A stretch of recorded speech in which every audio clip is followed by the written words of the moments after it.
This is the first Instagram live of BDA Baby, which stands for Before, During, and After Baby. It's an Instagram live series that I'm really excited to be starting, and we will be talking about all topics before, during, and after baby related, and having on experts to inform me and inform all of you based on questions that you guys have written in and asked about. So there are a ton of topics that you guys want to know more about. So I'm really excited and have awesome people lined up to talk about. This is the first one that we're doing. And it's with Erica Chidi, who is the co-creator of Loom. And we're going to be talking all about reproductive health and sexual health, and answering some questions that you guys wrote in about. So let me add Erica and she can talk more about that. Yes, I did have a baby. Hi, Erica. Hi, how are you? I'm good. How are you? You know, it's a little insane out there right now, and It is. it's honestly not the easiest time, but I'm just kind of taking it moment by moment. Mm-hmm.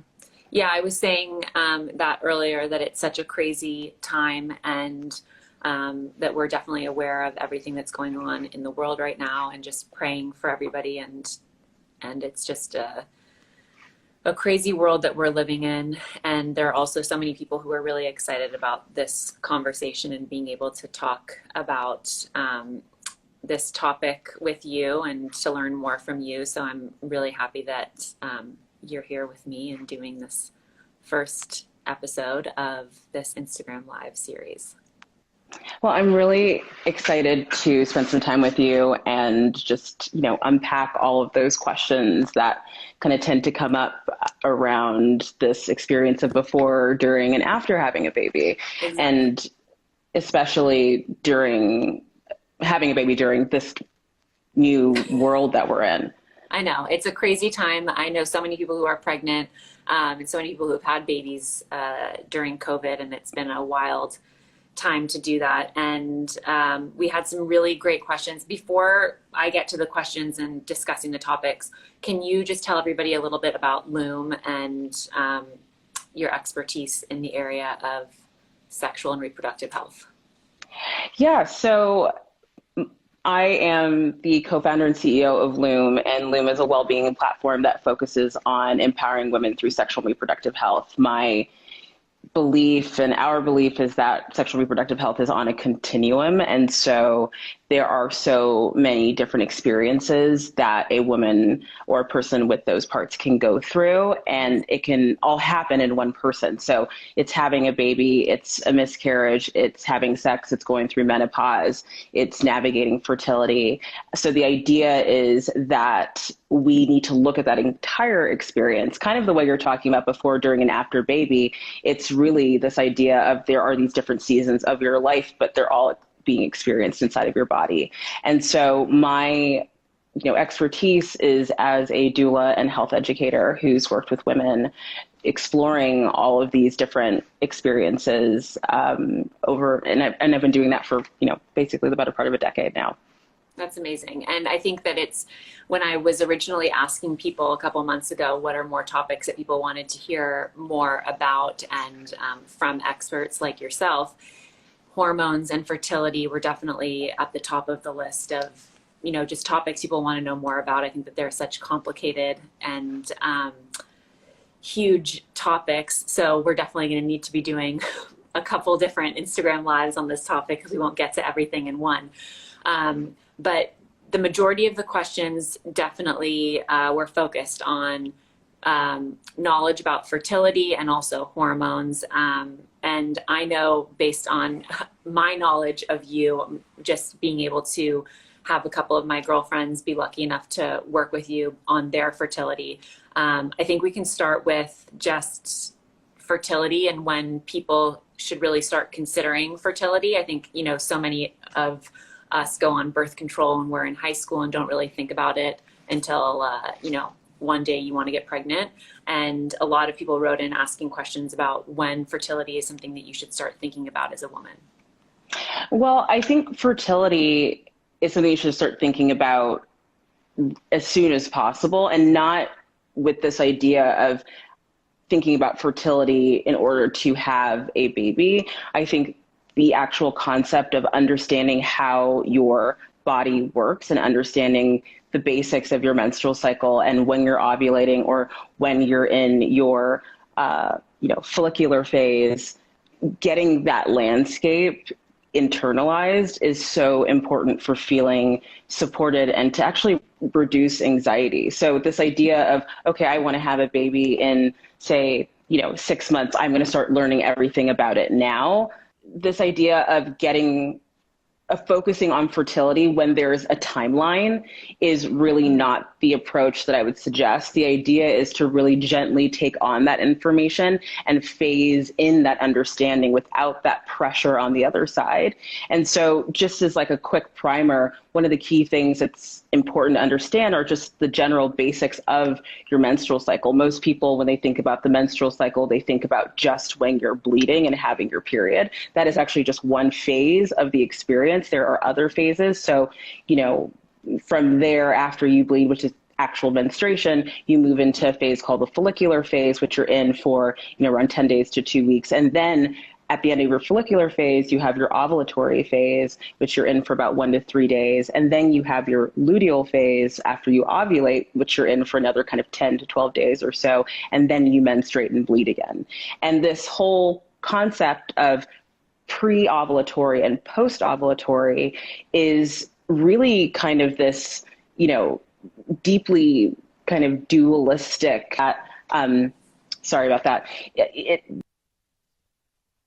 These two phases are distinctly different, and how you feel when you're pre-ovulatory and how you feel when you're post-ovulatory are very different. And you have much more energy pre-ovulatory and a lot less energy post-ovulatory. So I think getting very clear about that helps support you on your fertility journey. And then, if your cycle isn't regular, you're not seeing your period in a kind of a more calming cadence, realizing, okay, I've been tracking my cycle. I know what phases I'm in. I think that I might need more support because of X, Y, and Z thing that I'm noticing. That really, to me, would be the way to approach it. Like if you could start exploring your cycle, years or at least a year before even starting to try would be a really wonderful way to look at it, or a way to kind of explore it. And I think the only other thing I would add to that is if you are, older and are, thinking, okay, I think I might need some assistance in terms of actually getting pregnant. So wanting to use ART, so artificial reproductive technology, so IVF, IUI, ICI, then you want to start that research process again before, you're in that tight pressure space.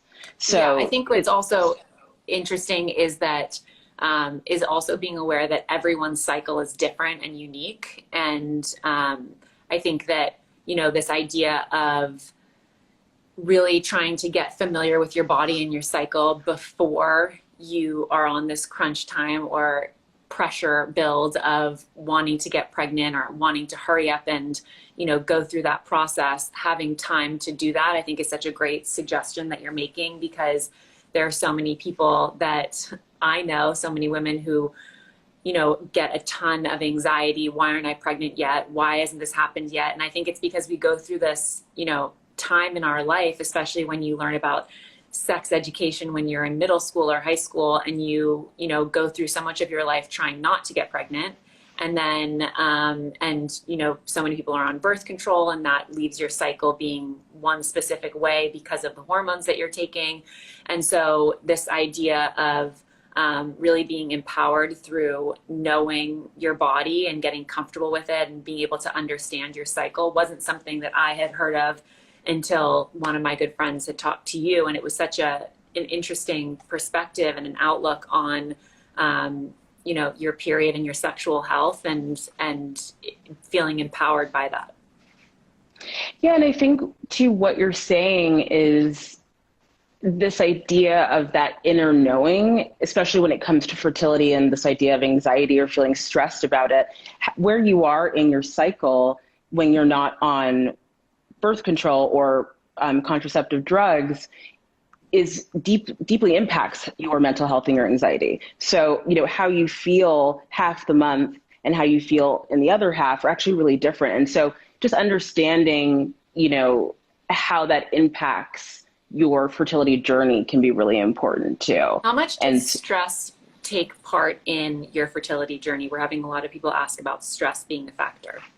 Well, I think it's so funny that you're bringing that up, because the life that we're in now, living inside of a pandemic, is inherently stressful. Right. And so, stress is going to play a huge factor for a number of different reasons. And doing your best to mitigate stress is important, but it's also taking a right size approach to what that even means.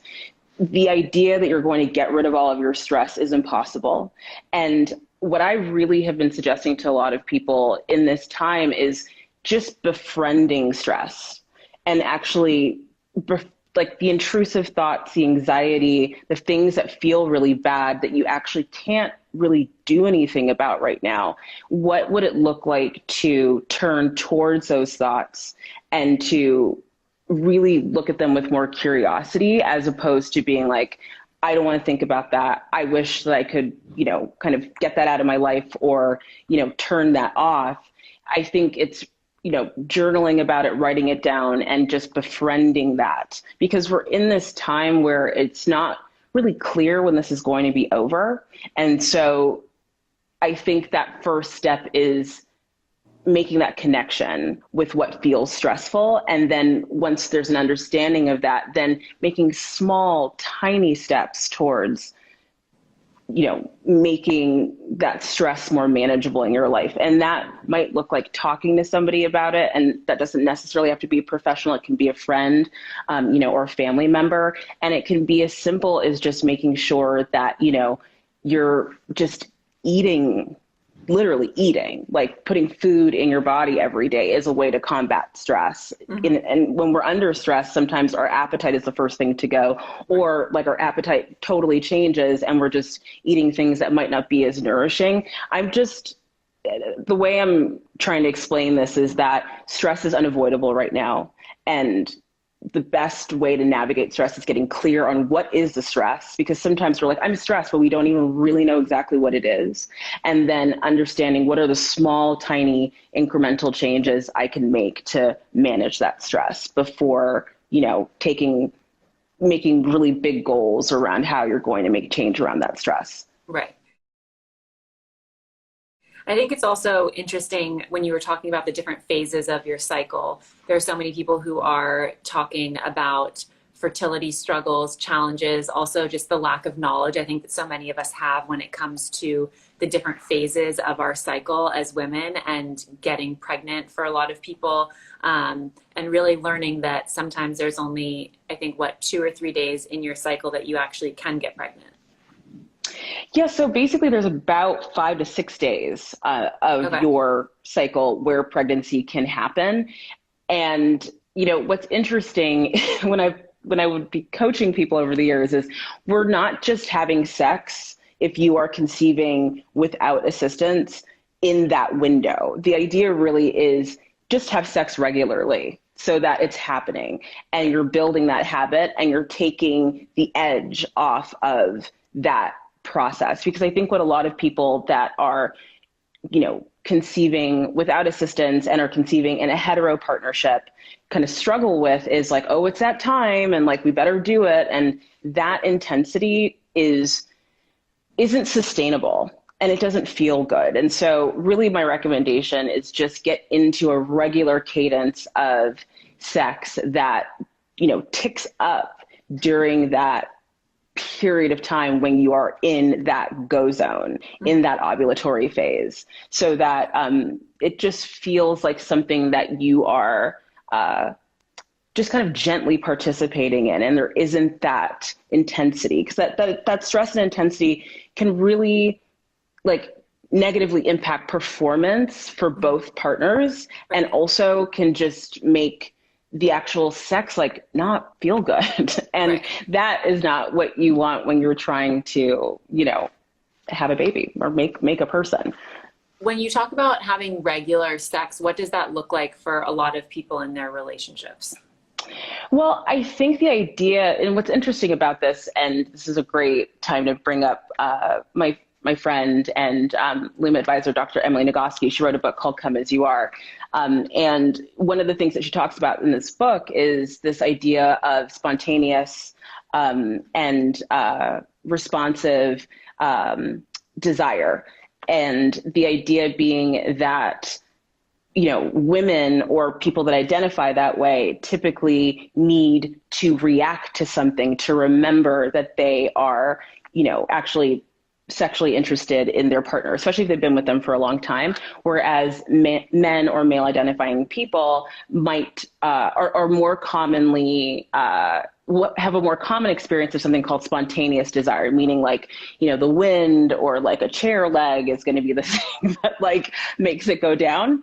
And so the piece here being that when you are having more regular sexual intimate encounters with your partner as a woman, that response, that kind of habit helps you feel primed in your body to know that you want that.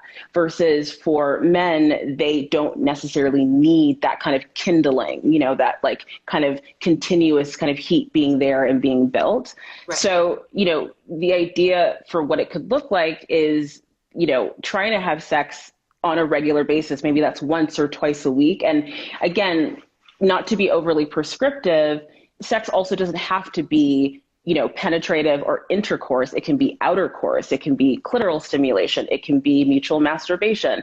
There are a lot of ways to just say that in this relationship, we are still making space for sex. Mm-hmm. And we are still making space for that connection, even when we're not actually actively trying in that ovulatory window. And so be really playful about, how you continue to keep that regular contact, with the body. And the truth of the matter is, like, in order to do that, there has to be a lot of conversation and communication, and that can be really hard for couples. And so it's definitely a muscle that you need to kind of build over time. But I really believe that when it comes to like having sex in a partnership, that more is more, and particularly when you are trying to conceive. Yeah, I mean, I think that there are so many people and stories that you hear about with women saying that they try to get pregnant for a long period of time, then the moment that they start to actually just not stress about it and have fun, that, boom, they get pregnant. And I think that speaks a lot to this idea of just, being playful, having sex, being able to feel comfortable in that conversation with your partner, of course, and the stress factor that goes into a lot of people's journeys to get pregnant, and how that factors in. I also want to, a lot of people are asking about and asked about ahead of time, hormones with birth control and how that, if at all, affects people's fertility journey. Yeah. So again, I think it's important just to mention that, my perspective on birth control and just contraceptive drugs, which is another term for birth control, really comes from, my experience with my clients, and then, my relationships that I have with care providers. And, the idea really here depends on what kind of birth control you're on. So, if you have an IUD, that is a more localized form of synthetic hormones being delivered to your system. And so when an IUD leaves your system, your return to fertility is really fast, typically. Whether you're using a Mirena or, I want to say Skyla or Kyleta, all of these different IUDs. IUDs stands for intrauterine device. It's a small, tiny T-shaped device with strings that gets inserted into the vagina and then into the cervix, which is the opening of the uterus, and placed inside. Usually you can have one for anywhere from 5 to 7 years in terms of length of time in the body. But then there's also the actual contraceptive pill, which comes in a lot of varying formulations, but that is known as systemic birth control, meaning it's going into your body and into your bloodstream. And so it's really having a much more broad spectrum impact on your system. And every system is different. So when you stop taking systemic birth control, the return of fertility usually should be somewhere at around 3 months or so, depending on the type of birth control you were taking. But that also depends, because the way that birth control is working is it's kind of, simply put, it's stopping the process of ovulation. So it's stopping that egg from being released. And so you're almost kind of, in a way, kind of cutting this communication between your pituitary gland that's in your brain, at the base of your brain, and your ovaries. So you're saying, let's stop talking for a little bit. And then when you stop taking birth control, your kind of ovaries are kind of like knocking up to your pituitary gland, or your pituitary gland is like knocking down at your ovaries and being like, hey, like, let's get back to it. And, depending on who's interested, it might be like, cool, I'm ready. I had like a really nice nap. I'm here and down. Or it might be like, ooh, like, I'm a little sleepy. It's like dusty, like, check back with me, every 30 days, let's see kind of where we are. So it really depends. So different systems, different bodies are going to like find their own pace back to being fertile again when we're taking systemic birth control. But IUDs are much quicker in terms of that return. Can you explain natural birth control? Because that was something that I know that a couple of my friends who had worked with you, it was this idea that you were mentioning earlier of getting to know your body and understanding the different phases of your cycle, and practicing, birth control, or, becoming familiar with your body in those phases as a form of birth control. And I know that there are a bunch of different ways to do that. People have apps that they follow. There are different devices that you can use to take your temperature. So can you talk a little bit about that for people who are nervous about the hormonal part of birth control? Yeah. So I think what I want to say before I dive into that is I am very pro optionality, and I really, my practice always has been just meet people where they are, and just help them kind of right size what feels good for them. So I am pro systemic birth control, pro IUDs, pro not using hormones and tracking your cycle naturally. It really, because understand that those 3 decisions have so much to do with your socioeconomic status. It has so much to do with your cultural beliefs. It has a lot to do with just like how busy you are. Like for women that are really working, it can be hard to track your cycle naturally because there's just too much going on for you to be able to do that. So I just want to bring that forward as like, find the right option for you. All of those options are pretty much good. But when it comes to tracking your cycle, and tracking that naturally, again, that word natural is always kind of complex, but basically, if you are not taking any type of hormonal birth control orally, or you do not have anything, implanted, I'll take that back, only to say that there is a IUD called the Paragard that is copper, that does not emit any hormones, that makes the uterus not a good vibe for sperm. So basically, you can't get pregnant when you're using that IUD, but there's no hormones. So you can be on the Paragard and still track your cycle. But it's very much what I talked about at the top of this conversation of the different phases of your menstrual cycle. So if you are someone wanting to track your cycle in order to avoid pregnancy, and it's actually called fertility awareness method, or the fertility awareness method, you would really need to learn your cycle for at least 3 months and really gain that data to understand, okay, is my period coming every 28 days, every 30 days, every 36 days, before being able to reliably say, I think I'm in my ovulatory phase and I want to make sure I'm, taking a break from, having sex if I don't want to get pregnant. Right. So in terms of doing that, apps are great. Like Clue is an app I really love to track cycles. If you are trying to track your cycle for fertility or trying to track your cycle and if you have learning disabilities and trying to like input things or like figure things out is a little bit more challenging. I think that Ava makes a really great product that will it's a wearable device that tracks your body temperature. And that's going to be a key part of tracking your cycle beyond just understanding the different phases. Pre-ovulatory, your body temperature is a little bit lower. Okay. Your basal body temperature, and then post-ovulatory, after you ovulate, your body temperature goes up a little bit due to a hormone called progesterone that starts to secrete in your system. So a device like the Ava, which is a wearable piece of tech, will track that shift in basal body temperature and actually will tell you the exact phase that you're in. So it will let you know you are in your luteal phase, you are in your follicular phase, or you are ovulating. And so I love that app. I mean, I love the device and the app because of how clear it is, because I think so much of this is like, how can we make it more clear? And then in terms of just in your own body, going through this process of tracking, whether it's using wearable tech or not, actually, especially if you're going for a more lo-fi approach, you can use a thermometer to track your basal body temperature as you're tracking your cycle and look for that fluctuation. Another way that you can also, kind of explore this method is to actually notice the secretions that are leaving your body when you are in these different phases.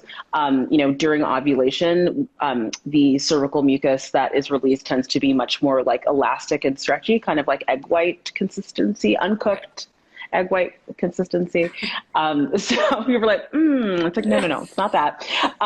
But again, this ability to like understand and to contact the body and to look at your fluids and all of that, these are practices that become easier the more you do them, which is why trying to compress and learn this type of thing in a pressure cooker isn't so great. And so it's really why I think that doing it ahead of time and kind of almost like, I don't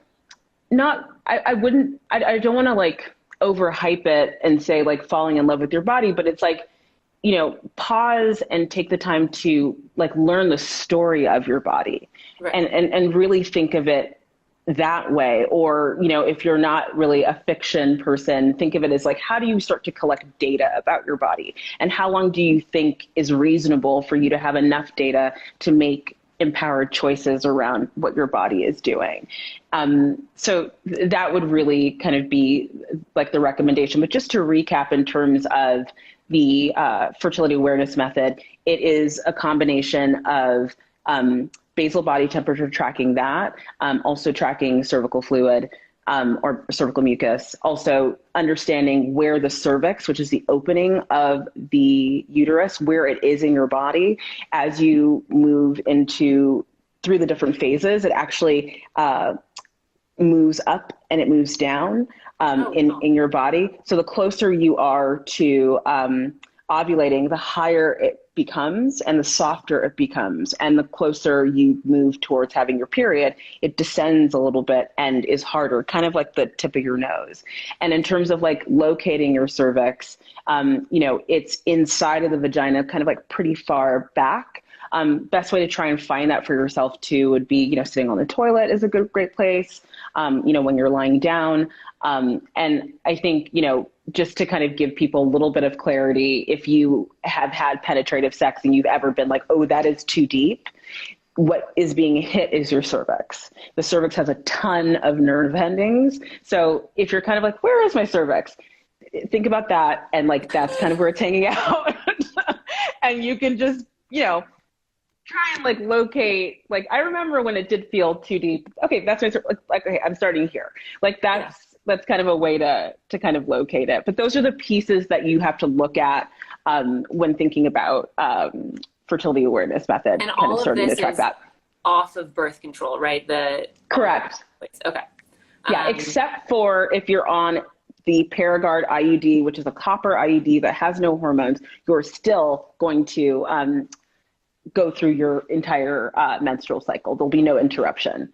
Okay. And prenatal vitamins, that was a big topic that also came up a lot. I think as someone who was married almost 2 years ago, I remember a lot of my girlfriends saying, are you taking a prenatal? When do you start taking a prenatal? Do you start taking a prenatal just casually in your 20s, or is it with, when you decide to be with somebody that you're going to have kids with? So for people who are wondering, when is it a time to start taking a prenatal vitamin?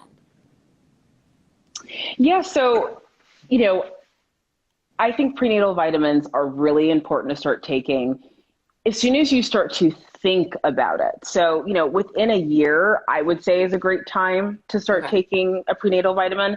So a year ahead of wanting to have a baby. Yeah, like a year leading up to. Okay. Because so let's say you wanted to have a baby, we're in January, let's say you wanted to have a baby, at the top of next year, I would just start taking a prenatal now, because depending on how you're kind of navigating your sexual experience, most pregnancies are unplanned. So if you are even in the realm, like about 50% of pregnancies are unplanned. So if you're in like I think maybe we might just take a prenatal. Like, don't wait. And the reason for that is because we want to make sure that your body has a good amount of folate, and specifically methylated folate, and that it also has a good amount of vitamin D in your system as well. And so these are two things that your body doesn't really create on its own, particularly the folate. And there is, a good amount of information out there from a research perspective that shows that having a good amount of folate can help support reducing the incidence of having a miscarriage, and also can help support fetal abnormalities in the single digit stages of gestation or pregnancy. So it's really, there's a really strong preventative component about prenatals. Really, where prenatals are doing their most work is in that early stage of pregnancy before you're pregnant. So it's really about doing it then. I actually care less about someone staying on a prenatal, like in their second and third trimester. I'm like, it's fine, like definitely stay and do it, but it's not as important and not as critical as doing it before. So that would be my recommendation. I really love ritual prenatal vitamins a lot for so many different reasons, but primarily it's just, there's not a lot of transparency in the kind of nutraceutical supplement space. So really understanding like where are your vitamins coming from is really key. And it's very affordable too, which I think is also important to mention, just like do what you can afford. But I like also that Rituals on a prescription. It's a prescription. It's a subscription. So it just shows up and you won't forget to not take it and that type of thing. Yeah, no, that's definitely really important. I think that also one of the biggest things that I think people who are taking Ritual talk about is that there is no nausea, because if you are a woman like, I have a lot of friends who've never taken vitamins before, and then all of a sudden taking a prenatal is sprung on you, and you're, everyone's body reacts to that in a different way. So being mindful of that is really, I think, important and a great thing that they do. And I think two more things. Oh, and I see a question. I saw this question come up a couple times right now of the difference between a prenatal and a multivitamin for women is that the actual formulation is different. Typically in a prenatal, you're going to have more folate than you would in a multivitamin, and potentially the profile of vitamin D and a few other things will be significantly different than what's in a multivitamin.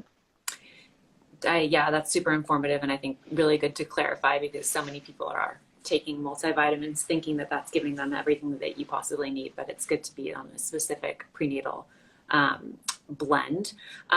Also, I think it's really, we've talked a lot about what you can do in regards to your cycle to prepare for baby, but are there anything else, any other tips? I know that when I've talked to my friends who have worked with you, they had told me so many different things, taking, drinking red raspberry leaf tea, all the different things that you can do to kind of prepare your body and nourish your body for a baby and for getting pregnant. Are there specific things that people should be aware of or just might want to know more about in order to kind of prepare your body and your womb for carrying a baby?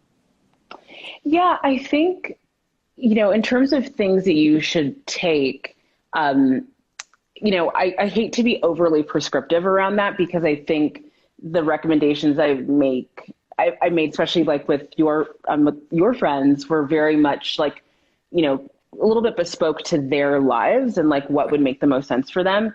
I think something I would feel really comfortable kind of generally recommending is, getting pregnant and preparing is so emotional and so psychological. And we do a lot of external preparation.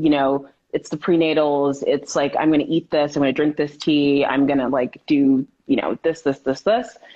But really what's most important is that mental and psychological preparation. And so it's a really good idea to be in some type of analysis or therapy if that is something that's affordable for you, or if it's not, reading things about, your childhood, like how were you raised? How were you parented? How did that feel for you? Do you feel really resolved around it? Are there things that felt really traumatic or triggering around that? Or like, what did you love in your childhood and growing up? Really contacting that younger part of yourself and really bringing her into now, because the focus of like, I just want to have a baby and this is what we're doing, is not it. And it's not actually it's like that bypassing of the emotional work will come back to find you later. Yeah. And it'll come back to find you at a time where you might not be able to have that space to just sit in your experience. So my recommendation would really be start to unpack your childhood and in a way that feels safe, and explore, particularly like inner child work is really beautiful to start doing, and I'm trying to think, there's just books off the top of my head. I could actually send them to you. Maybe you can like post them on stories, but yeah, we can put them in this live. Yeah. Cause we're going to save this live. I know that's been asked a couple times, because I know that a lot of people want to come back and learn about everything that you have been talking about. Before we finish, I just want to ask, this is a topic that I know that when it comes to a lot of my friends who are either trying to have a baby, thinking about it, have been on a fertility journey, might be pregnant right now, or have had a baby and are dealing with maybe wanting to get pregnant again, or just hormonal changes. A lot of us talk to our parents about, getting pregnant, all the different things, hormones, and it's interesting to have a lot of our parents say like, oh, my information was even available for me when they were trying to get pregnant with us. And I wonder if there's anything, I know obviously we have so much more information about it right now, but is there anything to being, too overly informed about the whole process of getting pregnant, or being specific about certain things leading up to getting pregnant or your fertility journey? I know we've talked a little bit about stress being a part of it, but I always find it so interesting how much, I think people obviously talk about fertility much more today than they did when our parents were having us, but just all the different components that go into getting pregnant today, and just fertility as a big topic. It's always so interesting to me just to know how much we know now, and really how much it wasn't really talked about in our parents' generation. Yeah, well, I think I love this question. And so I've got kind of like a three-part answer. One is, we don't live the same way our parents did before, or their parents did. And especially even, let's go back to like great-great-grandparents. Yeah.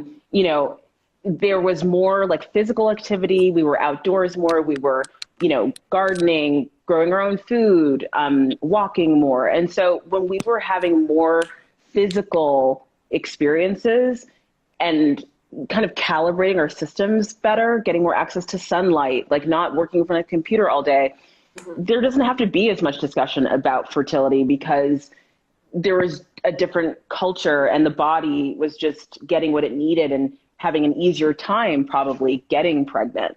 But in the time that we live in now, where, especially right now, where maybe a lot of us aren't getting outside that much and Right. we are on a computer, we are on this thing we're on together right now all the time, our brains are doing something very different right now. And fertility begins, well, I would say fertility lives in two places. It lives in your actual brain, your pituitary gland is involved, and it's in your actual uterus and in your ovaries. So we have to think about how this works, because if we're not conscious and understand how everything impacts, we might be missing out on a big piece of why the process isn't unfolding the way that we need it to. And so to me, I don't think you can be over-informed about how to support yourself in this process. In terms of, do you need to know exactly how all the different mechanisms work in order for you to get pregnant? No, you're not a doctor or scientist, don't need that. But definitely understanding, what am I doing in my life every day that could be not supportive to this process? So that might be like more of a digital diet. How many hours are you spending on your devices every day? Are you putting your device on dark mode more often so that you're not getting blue light all day?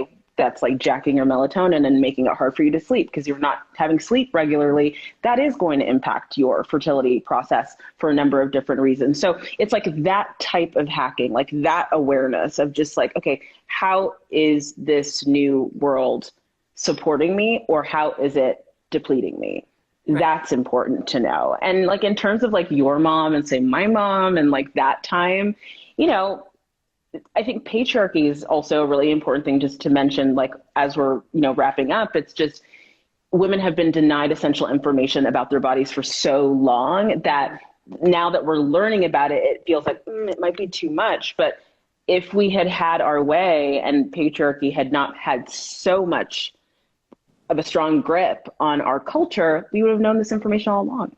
Because it's not that complicated. It actually isn't. It's very simple. It's just it's really walking through the door. And that's why when you asked me to do this conversation, I was like, yeah, totally. Because I want women and people that love them to feel like this is accessible and this is basic and I should know this. And when I say basic, I don't mean like, if you don't know this, then you're a dum-dum. No, it's really important to understand that the society that we live in was built for you not to know this. Mm-hmm. So like, you know, every time I would teach my classes, I would always say, like, if you're feeling shame, if you're feeling discomfort, it's welcome.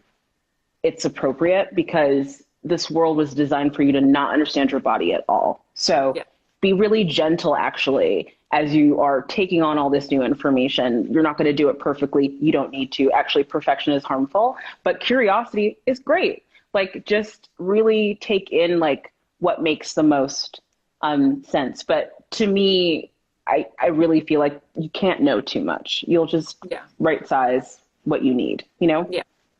Well, thank you so much for having this conversation with me. It was such an informative conversation for myself, and I know for a lot of people. And I know we're going to come back to a lot of these topics because you have so much wisdom. And I'm so grateful that you took the time to do this, especially in this craziness that we're currently living in. But I think it's a topic that people want to know so much about, and being able to be empowered by your sexual and reproductive health is so important as women, and you make that so enjoyable and happily informative. So thank you so much, and we will be back. I will post this on my page so everybody can go and check out Loom and check you out, because all the stuff you're doing is so amazing. So thank you so much. Thank you. So happy to chat with you, and I'll talk to you soon.